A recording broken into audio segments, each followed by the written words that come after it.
Welcome to Kenton's videos. Enjoy the video. You begin by verifying account and device prerequisites so nothing blocks the flow.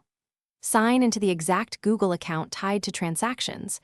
Mismatches create silent failures. Once done, confirm your phone number, billing address, and the card or bank linked to Google Pay. Make sure the device runs the latest Android or iOS and has a secure screen lock.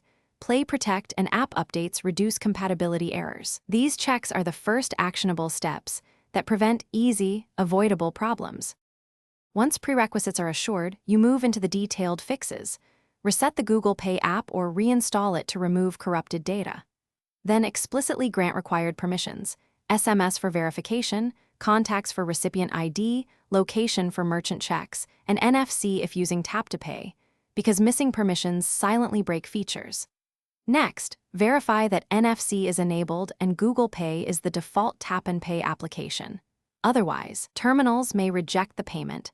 These middle steps fix the majority of transactional failures. To complete, you run an end-to-end verification by making a small test payment. Use $1 or $0.50 to exercise the full flow without risk. Watch for bank messages and 3D secure prompts. Prompt responses clear holds that stop transactions.